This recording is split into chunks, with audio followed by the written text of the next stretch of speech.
көмегезде безнең шушы хәлбуки дип аталган гыйлемнең астында барлыкка килгән кичкенә генә проектта сәламлим. Бу безнең беренче лектория булып тора. Biraz гына аның тарихы турында сөйләп китәм. Узган елны безнең һәр даим волонтерлар белән, тәрҗемәчеләр белән җыелышлар узып тора. Һәм узган елны шундый бер җыелыштан соң без идарә әгъзалары бергә җыелыштык һәм шундый фикер туган иде безнең видеоблог эшләргә, чөнки бүгенге көндә бик актуаль, кызыклы видеолар төшереп, аны блог итеп чыгарып бару. Безнең максатыбыз татар телендә фәнне тарату һәм татар галимнәрен яктырту, популярлаштыру булып торгач, без уйладык татар телендә шундый бер фәнни видеоблог эшләргә. Аның исемен уйлап утырдык һәм атарга булдык Хәлбуки дип. Һәм күзәтеп барган булсагыз, 3 атна элек безнең видео чыккан иде гыйлем группасында. Кемнәр бу видео белән танышты, кемнәр күрде, уларыгызны күрә аласыз. Хәлбукиның астында анда Ренат абый сөйләгән иде, яктылыкның сынуы турында 1 минутлык кыска гына шундый аңлатма биргән иде. Әгәр дә әйтеп карамасагыз, менә бу безнең Хәлбукиның төп максаты һәм менә шушы видеодан соң безнең фикер туды. Видеолар белән генә чикләнмичә, лекториялар булдырырга. Без шушы кичәләрдә төрле татар галимнәрен чыгарачакбыз, фән шәкилләрен һәм гомумән кем фән турында кызыклы мәгълүмат сөйләргә тели, барысында шушы безнегә чакырып алабыз. Чыгышларыгызны, үзегезнең чыгышларыгыз булса, үзегезнең чыгышларыгызны әзерләп килә аласыз. Һәм шулай ирекле тыңлаучы буларак сезне монда көтеп калабыз. Һәм беренче лекторияны без башларга булдык идарә әгъзалары тарафыннан. Безнең бүген эш чыгыш булачак, бу минеке, Айдар Шәйхинныкы һәм Ренат абый өчебезнең эш тема. Вот беренче итеп мин үзем башлап җибәрергә булдым. Һәм минем тема электр кайда туа һәм кайда үлә. Бу тема шундый узган атнада спонтан гына килеп чыкты. Нәрсә турында сөйләргә микән дигәч, мин үземнең профессиям энергетика, миңа якын. 5 ел буена энергетика университетында өйрәндем. Хәзер аспирантурада мин кайда укыйм, анда шушы юнәлеш буенча мин белем алам һәм өйрәнәм шушы өлкәне. Нәрсә ул гомумән электроэнергетика. Электроэнергетика бүгенге көндә бик киң таралган. Без үз алдына китерә алган энергетикасыз тормышның бер генә көнендә, бер генә юнәлешендә һәрбер тармакка ул безнең кергән. Әгәр дә безнең бер көн түгел, бер генә сәгатькә дә электр энергиясын аерып куйсалар, безнең тормышыбыз шундый осмоска килгән кебек була. Гомумән кардинал яктан үзгәрә кебек. Шуңа күрә энергетика бик актуаль булып тора бүгенге көндә. Аның юнәлешләре башлана җитештерүдә электр энергиясын һәм аның сыйфатын яхшылату, сыйфатын арттыру, электр челтәрендә булган анда кайбер кимчелекләрне төзәтү, бөтенесе булар бәйле энергетика белән. Шәхсән минем үземнең юнәлешем бәйле электр энергиясының сыйфатын яхшырту. Һәм челтәрдә булган электр челтәрендә урысча әйткәндә электрический сеть дип әйтәбез, анда безнең бар потеря мощности дигән әйбер, урысча әйткәндә, ягъни егәрлекнең шылбыр буенча барганда, электр шылбырлары буенча барганда күпмедер егәрлек мощность югала. Һәм шушы югалмасын өчен төрле методлар бар. Без шуларны өйрәнәбез үзебезнең университетта, аспирантурада. Лекцияны мин багышладым. Гомумән электр энергетика турында. Нәрсә ул электр энергетика, каян килеп чыккан, аның тарихы турында бераз сөйләшербез һәм кайбер кызыклы сораулар үзем тарафыннан һәм сезнең белән бергә бу сорауларга җавап табырбыз. Һәм шулай сездән дә сораулар көтеп калам. Һәм иң кызыклы сорау бирүчегә миннән генә бүләк. Димәк, башлап җибәрик.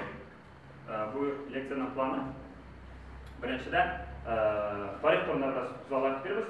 Нәрсә ул электр энергетика, электр тогы каян барлыкка килә, ничек барлыкка килә, һәм кемнәр, нинди галимнәр булган шушы электр энергетикасының юнәлешенең үсешендә кемнәр зур өлеш керткән тарих буенча. Һәм ничек җитештерелә энергетиканың табу юллары, ысуллары, шулар турында сөйләшербез. Алга таба аны ничек итеп тараталар. Менә безнең өйгә һәм биналарга электр энергиясе килеп керә. Ул ни юллар үтә? Нәрсәләр аркылы үтә безнең өйгә килеп җитәчәк электр энергиясе. Без бит аны турында уйламыйбыз. Өйдә утырсак икән, уйлый башлыйбыз. Нәрсә булды микән, әллә бер хәтле сбой булды микән, анда багана булды микән, нәрсәләр. Уйлый башлыйбыз электр энергетикасының безгә килү юллары турында. Аны шул уйламыйбыз да. Алга таба җиһазлар ничек эшли? Кайбер җиһазларны лампочка, холодильник кебек кайбер җиһазларны мин кыскача гына сезгә теләге булса, аңлатып китермен ничек эшләгәнен. Бик кыскача гына. Һәм менә киловатт-час дигәндә күбез ишеткәне бар, электр энергиясе өчен түләгәндә дә. Шуны бераз карап китербез, ни өчен түләйбез без. Һәм электр энергиясе бүген тора. Һәм нәрсә өчен күпме түләйбез, шуны бераз карап китербез. Бәлки күпләрегез беләдер инде аны. Шулай да мин бу теманы тоже карап китәргә булдым. Һәм иң соңыннан иң кызыклысы электр энергиясе кая китә. Мәсәлән, безнең өйгә су кергән, шулай бит. Һәрберебезнең өйдә су бар. Без су белән юынабыз, һәм канализациямызны суга китә. Электр энергиясе да күпчелек очракта, мәктәптә дә мин үзем балаларга аңлатканда, аны су белән чагыштырам. Электр энергиясенең электр тогының провод буенча агуы, шулай суны трубалар буенча агуы аны чагыштырырга була, аны бик күп охшашлыклар. Ләкин су безнең кулланылгачтан алып китә канализациядән, электр килә дә ул кая китә. Менә шу сорауга җавап бирергә тырышабыз. Димәк, башлыйбыз тарихтан. Безнең тарихта кемнәр булган шушы өлкәне яктыртуга зур өлеш керткән кешеләр. Беренчесе, әлбәттә, Фалес, сез аның күбегез ишеткәнегез бар. Ул моннан 2600 ел элек яшәгән. Һәм ул беренче булып күренешне теркәгән. Электростатика күренешен саны барыгыз да беләсез. Чәчкә торак белән торагачтан электростатика барда килә. Бу торак үзенә кечкенә булган предметларны торда башлый, яисә әйтә башлый. Бу электростатика күренеше дип атала. Аны беренчеләрдән булып Фалес исемле Европа галиме теркәгән. Әлбәттә, аңарчы инде күп галимнәр моны караган булган. Мисыр галимнәре шушы күренешне күзәтә торган булганнар. Элек-электән ата-бабаларыбыз анда яшенне күрә торган булганнар, алар белгәннәр нидер бер көч, табигать көче дип аны караганнар. Әмма Фалес беренче булып шушы Европа галиме аны теркәгән. Электростатика дип. Әмма ләкин аннарсын 2000 елдан артып китә электр энергетикасының чып-чынлап үсеш алуына, үсеш алуының башлауына 2000 елдан соң артып китә һәм иң якты эз калдырган шушы өлкәдә галимнәрнең берсе булып тора Майкл Фарадей. Нәрсәсе белән үзенчәлекле әлеге галим. Аны карап китербез. Максвелл, Генри Герц, Томас Эдисон, Никола Тесла, алар һәрберсе иң якты. Әлбәттә, анда бик күп Ом кебек, Резерфорд кебек бик күп галимнәр шушы өлкәне киңәйткәннәр. Барысына сөйләшергә безнең әлбәттә вакытыбыз җитеп бетмәскә мөмкин. Менә безнең Фалестина әйтеп киттек, 2600 ел элек уйлап чыгарган, хәтта уйлап чыгармаган, күзәткән янтарны, әгәр дә без аны юнга ашкысак, барлыкка килә инде электр тогы, ягъни корылмалар, заряд дип әйтәбез, барлыкка килә һәм яисә тарта, яисә әйтә башлый кайбер кечкенә булган предметларны әлеге элемент дип әйтик. Күпчелек очракта кыяла белән моны күрсәтәләр шушы опытны. Һәм юн белән яисә башка шуңа охшаш материал белән күрсәтәләр. Фарадей. Бу фотоны бәлкем күргәне бардыр. Моңа карагачтын Звездные войны фильмы скачалар. Анда меч яктыра тора. Монда ябырны эшләп буламы шуныкта, юкмы? Җибрис. Була. Әлбәттә, бу электромагнит бултыннары белән бәйле һәм моны Майкл Фарадей беренчеләрдән булып фаразлый. Планы исбатламый. Әлбәттә, ул вакытта мондай лампочкалар булмый, мондай экспериментны эшли алмый беренчедән. Ләкин ул нәрсә ди? Электр белән магнит үзара бәйле булырга мөмкин дигән фаразны салалар беренче. Аңарчы әле бер галим дә электр тогы белән һәм электр корылмалары белән магнитны икесен бергә кушып карый торган булмаган. Беренчеләрдән булып Майкл Фарадей моны әйтә.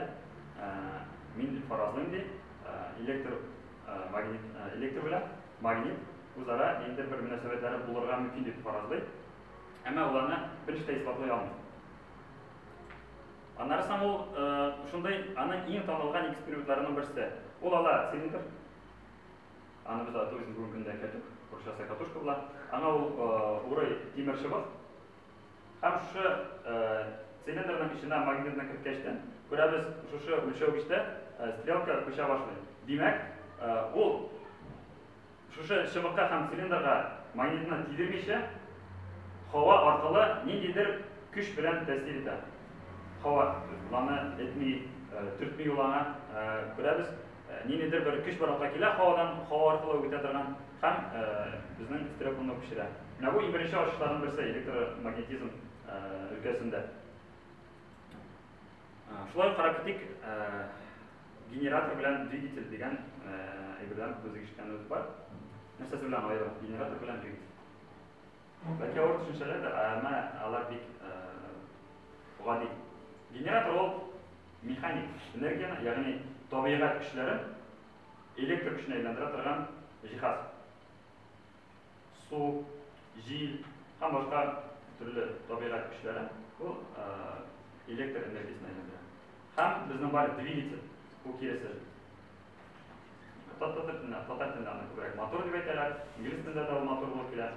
Bu elektr energiyasini kelisincha mexanik energiyaga aylantira turgan jihaz. Necha kuchli generator bizning? Allolar ikki magnit ko'rganingiz bor, maktabda shunda magnitni har biridan aning ikki polusi bor, kunyoq ham tunyoq polusi. Agarda biz olsak ramani ham aylantira boshlasak, shu ikki magnit orasida bizning shu ramka ichida bo'lgan qurilmalar harakatga keladi. Ham o'ng'ay ham teskari elementlar o'zaro nimadir munosabatga kelib, shu lampani yondirishga majbur ekan. Ya'ni barliqqa kelgan nimadir bir qurilma zaryad ham elektr to'g'ri barliqqa keladi. Shu ramkani magnit aylanuvi natijasida. G'o'g'ani kibik bir qaraganda, agarda biroz mana og'ir aytsak, biz bilamiz. Mana shu magnit bizning bunda biroz ko'tarinchiroq sxema. Agarda magnitni aylantirsak, bizning mana bu har bir polus shu mana bu bizning ortalar kindik deb, o'shasi servishin totashasi kindik. Agarda aylantirsak magnitni har bir shuning yonidan o'tib ketgan sayin barliqqa kelib qurilma ham elektr toki shulay polus undan o'zib ketgan sayin barliqqa keladi. Ham g'olimlar aytadilar, bizning bu ikkigina bunda polus bir seriya o'tib ketadi. Ham tok bizning bir kichkina, ham ular o'ylarida orttiralar, aydagi poluslarni orttirib keladi. Ham 6 polus hisob qiladilar. 3 magnitni o'zaro shulay qo'yadilar. Ham yishroq o'tib ketadigan bo'lar shu o'rindan. Ham bundan chiqib bizning generatorlarning bo'lalar poluslar, число пар polusov deb aytadilar. Shundan generatorlarning kuchi ne kadar o ko'proq energiyani yetishtirib oladi, shunga bog'liq. Bu polislarning soni. Biz o'ng'adik, agarda magnitni aylantirsak, elektr barliqqa keladi. Hozir olimlar nima so'raydi? Nechik aylantirgan buni? Bu magnitni nima kuch yordamida aylantirgan bo'ladi? Ha? Birinchilardan bo'lib yozinglar gidroelektrostansiya. Birinchi bo'lib gidroelektrostansiyalar barliqqa keladi. Peterburg yaqinlarida siz bilasiz, barliqda yo'qolgan ishtirokida, ya'ni shu usulda nasa big g'odiy buning ishlov prinsipi bu gidroelektrostansiyalar. Rossiyada birinchilari Peterburgda barliqqa keladi, dunyo bilan bilmem qayda barliqqa kelgan. Ehtimol Yevropadan biri keladi. Angliyami aytaman.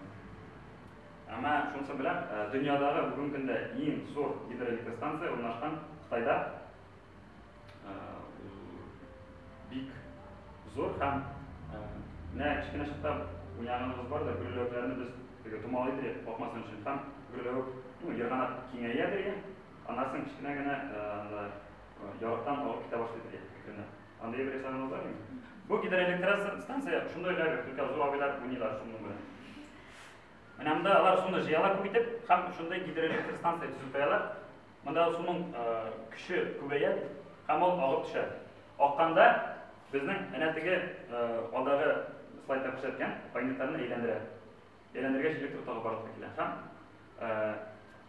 Көбірек болған сайын бұл суның напоры биіктендірек түшкен сайын тезірек әйләнә магниттарны һәм күбрәк электр энергиясы барлыққа келеді. Бұл гади принцип. Алға таба тагы нинди шығанаклар бар, электр энергиясының шығанаклары. Біз білеміз, кояш модульдері бар, жел тегермәннәре бар. Жел тегермәннәре біздің елде кулланылмый. Бізде күбрәк кулланыла гидроэлектростанциялар һәм жылылык белән барлыкка килгән электр энергиясы. Ягъни анда яндыралар күмерне, күмер янында бүлеп чыгарган бер пар, һәм шул пар әйләндерә турбинаны. Шулай итеп, иң мөһиме бу җитештерген электр энергиясын табарга кирәк шундый бер механизм, эшсезле механизм, магнитны әйләндерә торган бер көч табарга кирәк, һәм шуның буенча эшләр. Ул булса, гидроэлектростанция, су, безнең ул бетми торган көч һәр вакыт су алып тора. Без аны өчен акча түләмибез суны алган өчен. Ягъни җилнең искәнешен тоже без акча түләмибез. Ул әйләндерә безнең турбинаны һәм барлыкка килә электр энергиясы.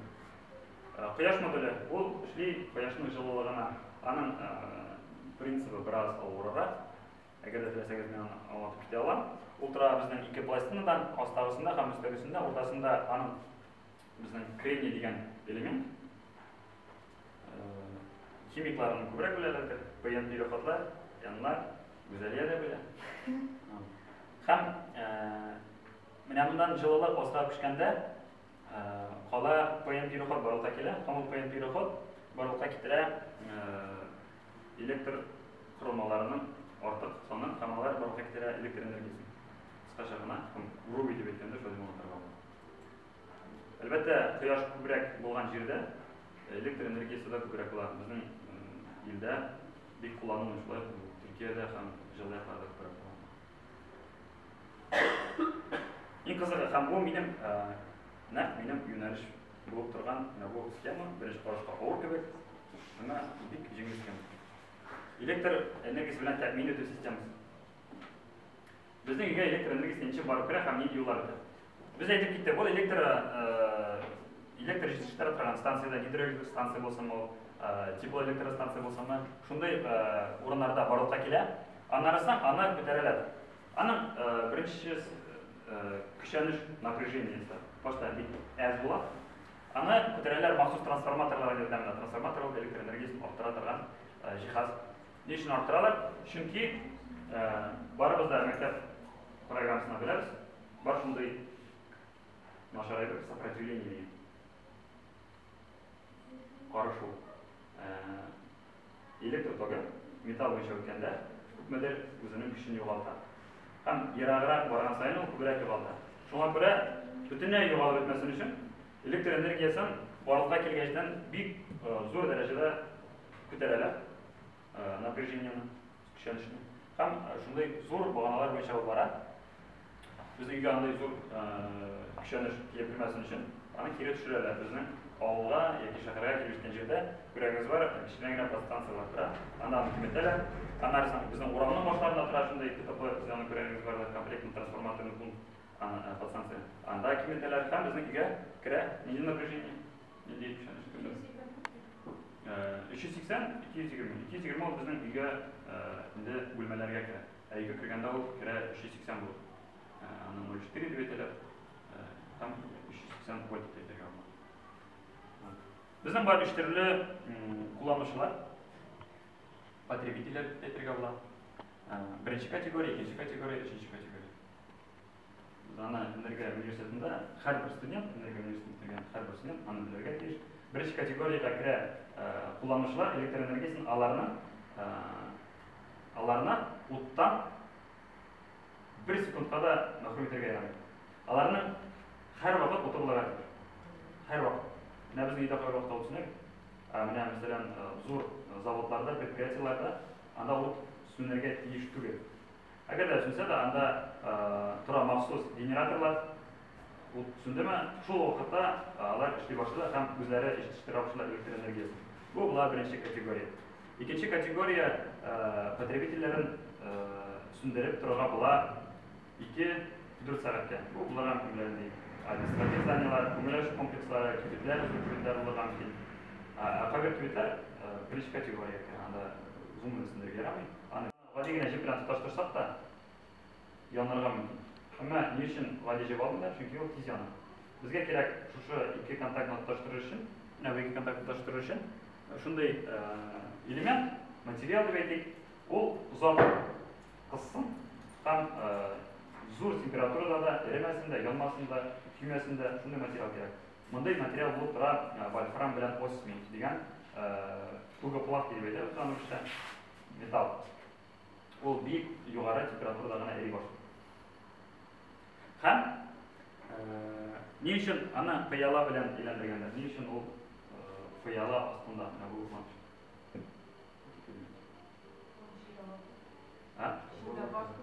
İçinde vakum falan kırınca böyle. Ну что, воздух заходил, кислород. Кислород bizning yonilma borliqqa keltirib turgan element. Podval biz kimyada elektriyada podval yondira turgan element. Bizga kerak shunday element, u yonilg'a keltir bo'lib turadi. Yaisa, ana ishindagi qovani chiqarib bitira kerak vakum qismi uchun. Ko'pchilik uchraqda ani qozonni chiqarib qoldirmaylar, anda inertniy gaz deb aytamiz. Inertniy gaz kiradi. Ko'pchilik uchraqda u argon degan modda aniqlanishning içinde. O şuşu vольфрамны yanıp gitүүгө qarşı kurashadi. Yanıp gitmiyor bunun içinde. Eğer de bu piyala olmasa, gaz bulmasa, o yana köpmedir vakit 5 sekund anasını sonra уже yanıp gider. Şu gaz arkasında o uzak hizmet ete alır. Vakumda da o işley alır, lakin eğer de onun içine gaz tutarsak uzaklara ışınlamış ki. Şunday haller. Şuna göre anda köbrek kütleler argon degan gaz. Hazır söyleyip gittik, kilowatt час, kilowatt saat. Mesela kilowatt saat. Bu günde elektrik enerjisi tura 3 so'mda 43 tiyin. Sana göreğimiz var, ne yapalım? Kilowatt parası düşünün. Nerede işletiyoruz biz bu işletiyoruz? Bayan çıkal, hem nerede işler kullanmıyor. Alıp, kapıda işleniyor. Anın ortaşa igerlegi мощности belli.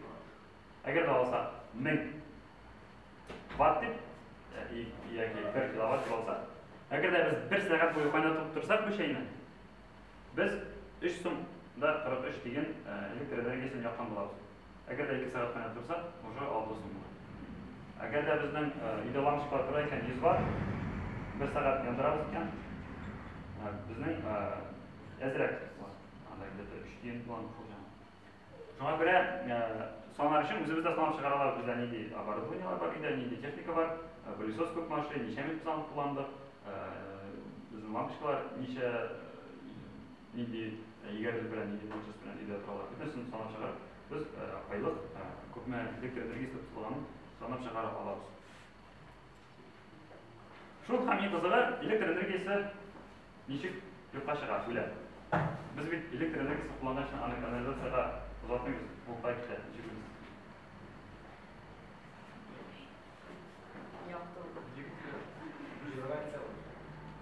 Bu köpçülük жылға кетеді. Біздің бір büyük ғалимнің айтқан сөзі бар. Энергия не появляется ниоткуда и не уходит никуда. Яғни электр энергиясы һәр вақыт, электр энергиясы түгел, ғұмумән энергия ол һәр вақыт бар. Ләкин ол бір түрден екінші түрге өтеді. Жылылық болып тұрған энергия ол пішірген мекен электр энергиясы кері жылылыққа пішірген мекен. Яки ол бір әрекетке, двигательдердің электр энергиясы көше біздің әрекетке